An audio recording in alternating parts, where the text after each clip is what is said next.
Hey guys, তোমরা সবাই কেমন আছো? আমি ভালো আছি, আশা করি তোমরা সবাই ভালো আছো। সো আজ হচ্ছে বীরুর বার্থডে। বীরুর ভালো নাম হচ্ছে বিরাজ, কিন্তু আমরা সবাই ওকে আদর করে বীরু বলেই ডাকি। দিদি সকালে ইনভাইট করেছিল যে আজ বীরুর বার্থডে, আমাদেরকে আসতেই হবে। আমরা এখানে রেডি হয়ে গেছি, আর আজকে প্রচণ্ড বৃষ্টিও পড়ছিল। তো এটা হচ্ছে আমাদের নতুন বাড়ি, আর আমরা চলে এসেছি। আমাদের খুব লেট হয়ে গেছিলো, তাই জন্য দিদি অলরেডি দুবার কলও করে ফেলেছিল আসার জন্য। তাই আমরা জলদি চলে আসলাম। আমাদের দুটো বাড়ির মধ্যে ডিস্টেন্স খুব একটা বেশি না, দুটো বাড়ি খুব কাছাকাছি, তাই তাড়াতাড়ি পৌঁছে গেছি। আমরা পৌঁছে দেখছি সবাই অলরেডি রেডি হয়ে বসে আছে আমাদের জন্যই ওয়েট করে। তো এখানে ভাইয়ারা, দাদারা, বাচ্চারা সবাই রেডি হয়ে বসেছিল আমাদের জন্য। আর দেখো দিদিরা সবাই বাড়িটা খুব সুন্দর সাজিয়েছে বার্থডের জন্য। দিদিও আজকে খুব সুন্দর সেজেছে, দিদিকেও আজকে খুব সুন্দরই লাগছে। সবাইকে এখানে ভালো লাগছে, বাচ্চাদেরকে তো আরও বেশি। এটা হলো আমাদের আজকে বার্থডে বয়। তো বার্থডে বয় আর মামা দাঁড়িয়েছিল। তারপর অলরেডি লেট হয়ে গেছিলো, ওই জন্য জলদি কেক নিয়ে আসা হলো কেক কাটিং করার জন্য।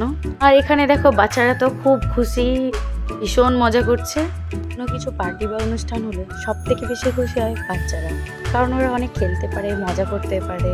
এখন দেখো সব বাচ্চারা রেডি হয়ে গেছে ফটো তোলার জন্য। বাচ্চারা তো ফটো তোলার এক্সপার্ট, পোজও কত সুন্দর দিতে পারে।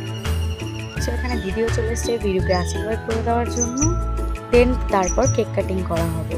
দিদি যখন বীরুকে আশীর্বাদ করছিল, তখন দেখো সব ফ্রেন্ডদের ফোকাস বীরুর ওপর দিয়ে এখানে বীরুকে টিকা লাগিয়ে দিল, তারপর মিষ্টিও খাইয়ে দিল, আরতিও করে নিল। তারপর বীরুকে আশীর্বাদ করার পর দিদি সব বাচ্চাদের টিকা লাগিয়ে দিল। তখন সব বাচ্চারা তো ভীষণ খুশি। অ্যাকচুয়ালি বাচ্চারা ছোট জিনিসেই খুব খুশি হয়। ওর দিদি হয়ে যাওয়ার পর বীরু এখন রেডি কেক কাটিং এর জন্য।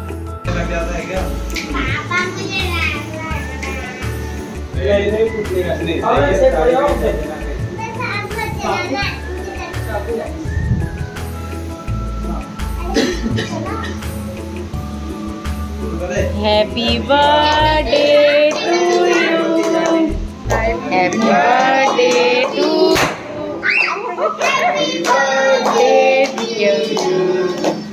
Happy birthday to you.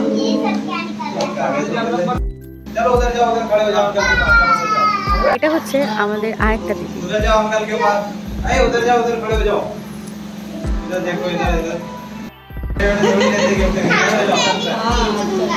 खड़े हो जाओ वीरू बेटा, खड़े हो जाओ। इधर देखो, smile smile smile.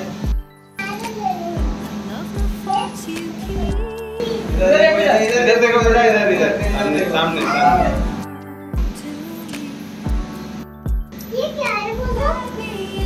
Cake cutting আর গিফট দেওয়া কমপ্লিট হয়ে যাওয়ার পরে এখানে সবাই বীরুকে খাই দিচ্ছিল। ফার্স্টে দিদি আর ভাইয়া খাই দিচ্ছিল, তারপর আমরা সবাই খাই দিয়েছি। আর যেহেতু অনেক বেশি লেট হয়ে গেছিলো, ওই জন্য জলদি খাবার কমপ্লিট করে তারপর আমরা সবাই বাড়ি চলে এসেছিলাম। সেই ক্লিপগুলো আর নেওয়া হয়নি, কারণ লেট হয়ে গেছিলো অলরেডি। তো ফ্রেন্ডস, আজকের মতো বাই বাই, দেখা হবে আবার নতুন কোনো ব্লগে।